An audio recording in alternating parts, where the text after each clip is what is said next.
What's up, guys? This is Flakos Big League Views, and we're here in Miami today with those Flakos.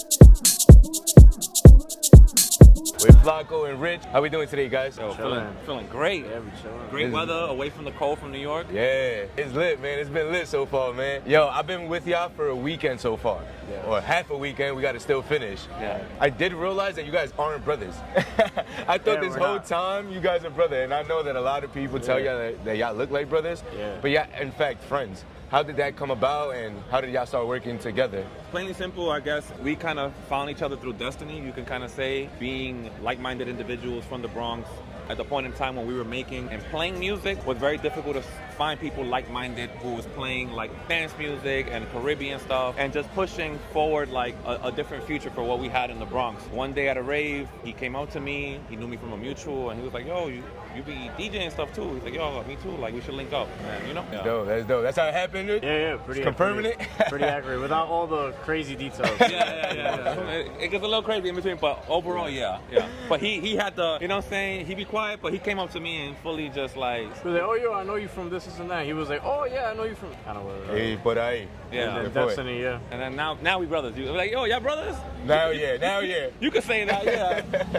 That's dope. We're from New York. Obviously, style, fashion is a big part of New Yorkers. Y'all obviously be putting it on, be looking fresh. Where does it come from? Is it more of a New York thing, or more of like your background, family, DR, so on and so forth? Combination for sure. Definitely very New York, very uptown, especially like uptown Harlem, the Bronx. Shout out to Harlem, the mecca of fashion in New York. If you don't agree, crazy. Yeah, like, if you don't agree, you elsewhere. Yeah. They pushed a lot of boundaries and definitely molded a lot of things for New York culture, yeah. It's definitely a combination of being from uptown New York and also being Caribbean, you know, being Dominican. And also just like, all that whole mixture is just like, it's just what makes it, you know. So one bowl mix. One bowl, yeah. You know? Yeah, I think our fashion is also very much like how our music is, where we take, like our music is like sancocho, it's like gumbo, you can say, like where we take different elements culminated into one, and it's the same thing like with, you know, even fashion. Like for me, sometimes it's difficult to know, like, you know, what kind of style per se I want to go with, because, you know, so many styles are so New York. You know, you had a punk scene in New York, you got a hip hop scene, you got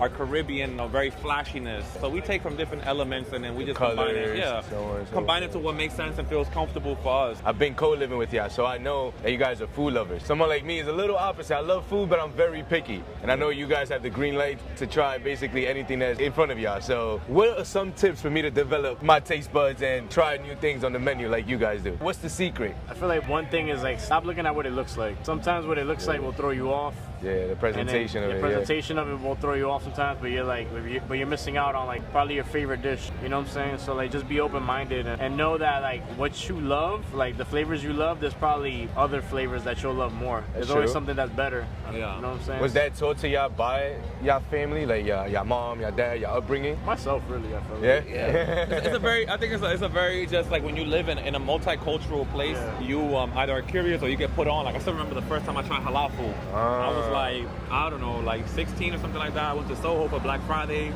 It's like 10 in the morning. My bro was like, yo, try this. I was like, this rice is different from the rice we eat, but this joint busting. Like, first time we ever had turmeric. Like, you know what I'm saying? Like, but it's just being open to those type of things where you don't know like what the world has to explore. Like, it's like also, again, we culminated back to music. Very similar music, but there's that similar music is in different regions and it has their own little twang on it. And the same thing with food. Dope, that's dope, bro. You guys being DJs, musicians now, growing up on music, who was your favorite artist, and if y'all could work with them, would y'all want to right now?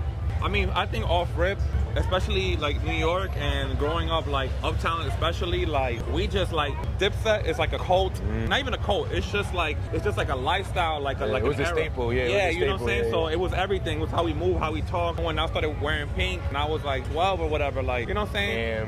Cam and all that. Uptown, pushing it forward. So I think Dipset was always like such a big cultural like impact for me. Like even Jim Jones inspires me with a lot of the stuff, like even being rugged or you know the tank top or the hair, like you know what I'm saying.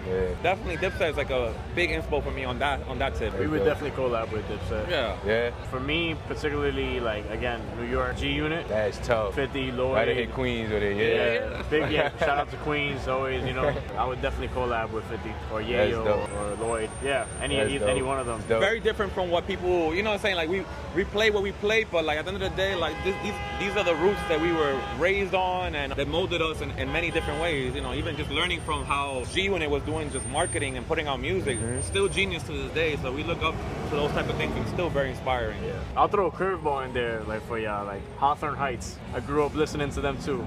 Emo pop punk stuff, so like I would definitely collab with them too. That's a lot of different flavors. That's kind of where like I have a very punk skater background and a very hip hop background too. So like, you know. That's dope. That's dope. Which also influences my style and where my ears are when it comes to producing. Knowing that y'all found success within those Flakos in the group, what made y'all, inspired y'all to also take it up a notch with Mundo and go into that world? At first it started off with us wanting to like essentially do events in Uptown. That's kind of how it simply started, but as we were doing them, we started seeing and feeling like, yo, you know what's crazy? Like us and Guadi, DJ Guadi, who's also in Mundo, we make music together, this and that, we're doing everything together. We're a collective, we're like a sound system actually. So that's where the bigger idea came with like, yo, you know what? Mundo's a sound system. We're gonna do it like that. Like, and that was kind of our way of also like creating an alias where we can throw a lot of our crazier ideas into. So like a lot of the music that's gonna come out from Mundo is gonna be very, very eclectic.